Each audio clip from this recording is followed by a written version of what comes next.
New Year's, like New Year's Eve, 1999. Oh yeah, he died yesterday. Yeah. he died right ever. All right, man. Number 3. So we on. My 4. Yeah, no, we gotta do Val's 4. My 4 is actually Ghostface. Okay. Yeah, I mean, you want to speak on Ghost a little bit? I mean, we kind of. Well, kind of what I was picking for the artist because I had a really hard time, I guess, especially putting it in order. Whenever I listen to these podcasts, I'm always thinking of like, how do you pick one over the other, especially if they're, you know, people that you really listen to a lot or liked a lot or even maybe still listen to today. Right. I had a really hard time with that. So kind of some of my criteria for how I picked my top 5 artists was the progress they made as an artist in that year. Yeah. So I put him number 4 because I thought that his style evolved more that year. And I have more like in my, you know, top 3 picks, I have a little more to say about like how I thought they evolved a little more. No, I mean, so that's why I picked them. So even though I didn't pick his album for one of my top 5 albums, I did feel like, you know, he made more progress as a solo artist. No, yeah, I mean, I do the same thing. I mean, I kind of spread it around sometimes because it's like, so, all right, so I'll just segue into mine. I had, so I gave Common Love on my album tip. So, rapper-wise, I had to give Beanie Love because I didn't throw the truth in there in my albums. So I got to throw Beanie as an MC. It had to go either way. Like I had to just pick who had the better album, who was the better lyricist to me that year. So I got to go Beanie Siegel for my number 3 as far as artists. I mean, I just remember being in the barbershop and it was just everything was about Beanie Siegel, man. Yeah, you know what I mean? Like Beanie Siegel, Desert Eagle. It was just everything, man. He just had the streets on lock. Vice Grip. Yeah. You know what I mean? Just the lyricism, you know what I mean? You know, everything he was coming with. And the thing about Beanie, he was like a natural. He was a natural.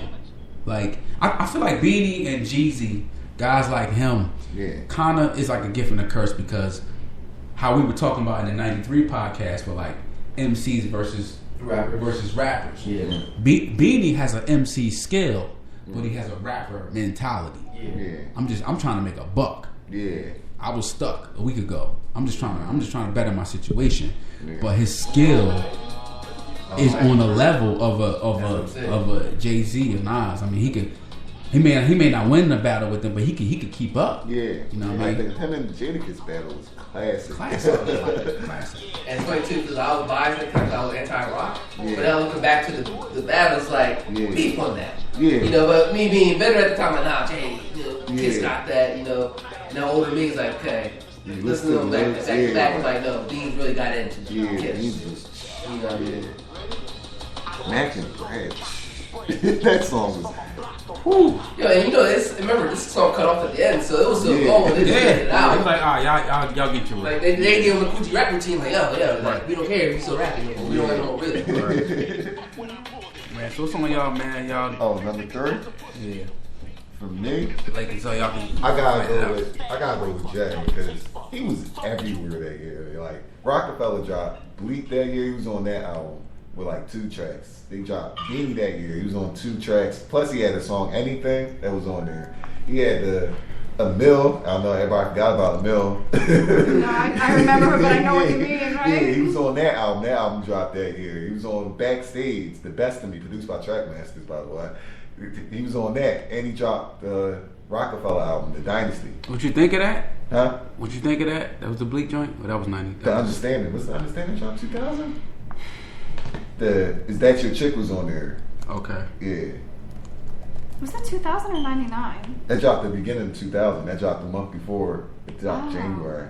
Yeah, I looked it up. Like, man, Rockefeller dropped a lot of albums that year. That's another thing I struggled with when I was looking at the albums because some of the stuff that I thought was 2000 was actually 99. Yeah. And I kept getting mixed up with it. Yeah, that was a good album. Like, Jay was hustling that year. Yeah. And he was on Scarface album, too. Yeah, I was gonna say Jay was also my third. Kill me. Jay was also my third spot. it's funny. I always had a love-hate relationship with Jay. I always liked his lyrical abilities. I was just never biggest fan of a lot of his albums. Rock the Million, trash. Trash. You know what's the funny thing about that album now? Is like Def Jam didn't want to release it to that's why they told Pharrell to make that beat from him. Because the original singles for that first album was the first single off the album was the Parking Lot Pimpin'. Def Jam was like, they're like, nah. You know what I mean?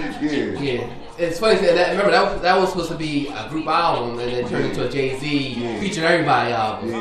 But I mean I can't deny his influence that year though, as far as him, his artists and so forth. And I mean each summer he had an album coming out, so I can't deny his presence in the game at that point. Did I really care for it? Not really, but I can't deny it either. You know what I mean? Because I mean I'll just be a pure hater at that point. But number 3. But Volume 1, and the thing is, I didn't appreciate Volume 1 until I got older. Volume 1 had a lot of bangers on it. It did. You know what I mean? And it took me a while to open up to it. Yeah. I agree with that. Yeah. But that's it, number 3, Jack. Alright. Omar, you do your 3? No, I gotta go with my man Jada. I know you gave out Beans and shout out, but Jada was the Beans before Beans. Mm-hmm. Existed. You know, so I had to give Jada. Jada was like, I don't know, like when he say top 5 dead or alive, like can't say I can't say that he. It's an argument. If somebody say that he in a top 5, I'm like, all right, I can't argue with you. You know, that's how good he was, and even if it looked like Styles P is really nice. So he kind of outshined all of them the whole time. And Styles P could be a little bit on the same level as he is. You know what I mean? Styles talk that work too. But, I got to get from his props, man. Because that's when Beans and him start beefing. He's like, dude, you copy my style. That's what I do. Everybody in Philly was loving me too. You can't. So I got to go with Kiss, man. But that song, he got blood pressure. Oh man, but who really the best rapper since Big ain't here? And come on, man, he killed that song. So I think the predecessor to Blood Pressure is the first Jadakiss solo single on the first Lox album. The Headphones is on Fire Styles. You know what I'm talking about? Yeah, I know what you're talking about. That put people on notice that this guy. Okay, so he's the one stepping out in front. Mm-hmm. You know what I mean? And I feel like Blood Pressure is like the remix, the part 2 of that, and to where we all. But we been was put on notice that Jadakiss was gonna be the one, even before this album came out. You know what I'm saying? But Blood Pressure was just like, if I shot at you and I missed you, now I got you right in your head. Like you caught the second bullet, and you didn't catch the first bullet.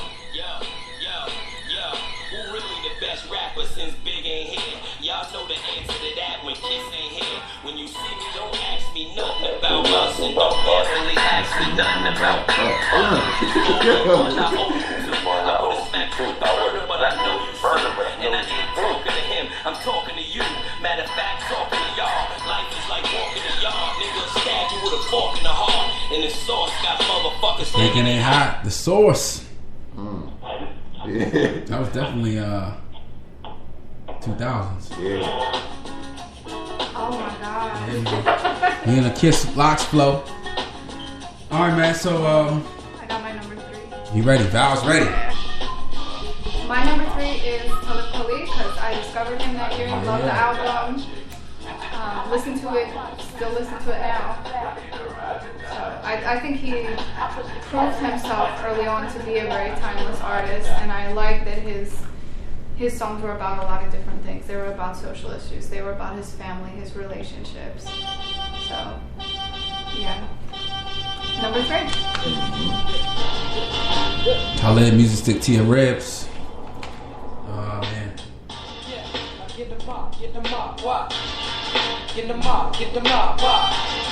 And Talib was like one of those guys that made it cool to be a intellect. And I got teased in 6th grade for like reading books by some girl. I leave her name nameless. But I wonder what she doing right now. Getting government cheese. That's what she's doing right now. Exactly. She on that wick. It's easy for being smart. I remember I had a book, yo. You remember the Scholastic Fair used to come to your school? Yeah. That's if you was in a good school. If you was in a shitty school, you didn't get the Scholastic Book Fair. I'm online. They ain't come to Finland. It's all good, brother. Yeah, it's cool. You upgraded. Yeah, I did definitely. From the time I was in first grade, Scholastic came to my elementary school, and I got a book every single year. And I got teased. I was reading my book. I was walking home reading my book, and the girl was like, look at you reading the book. I'm like, what? I laugh at it now, but when I was in sixth grade, I was like, damn, all right, well, maybe I should read this book. Yeah, hide the book, And now she's trying to hide her face. You know what I'm saying? Because she's not winning in life.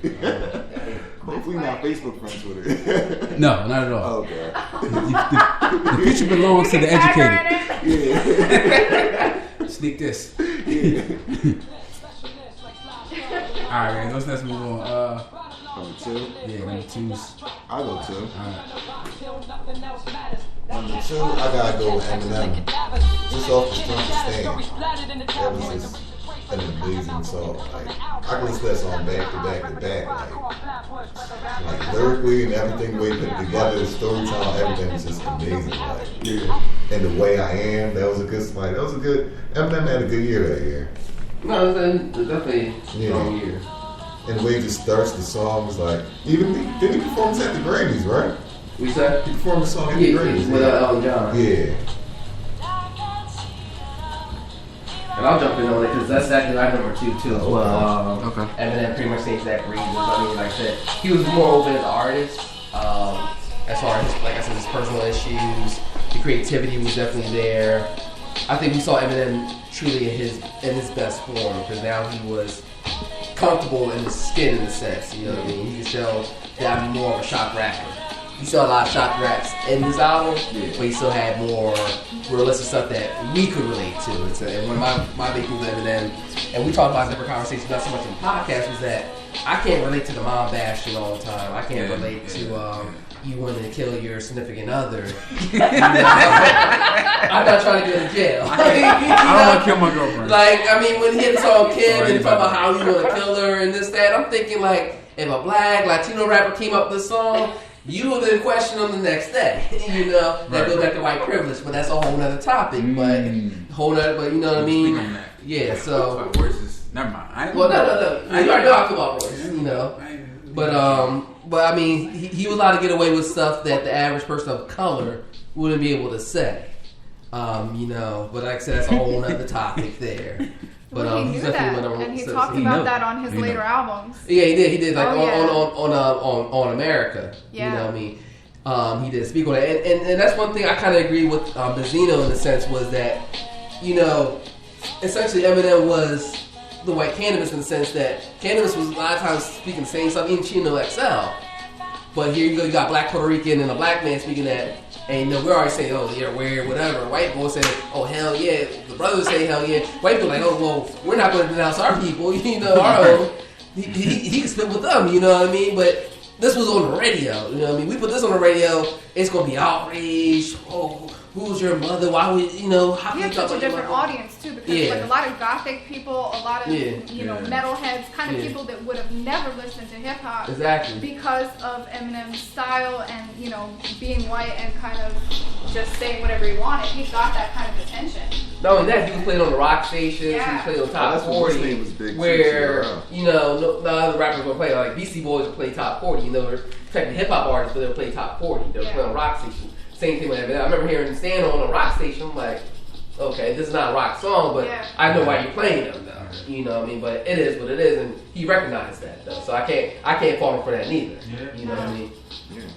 You gotta use that white privilege. Yeah. Use that white privilege. I would if I had it. Yeah, I mean, absolutely. I mean, it's black privilege in certain situations. Yeah. So it's all tokens. All right, man. So we did. Well, yeah, it's all two. That's number 2. Yeah, number 2 for artists. Yeah. Jeez, man, it's getting tough. I had to go with Ghost Dini.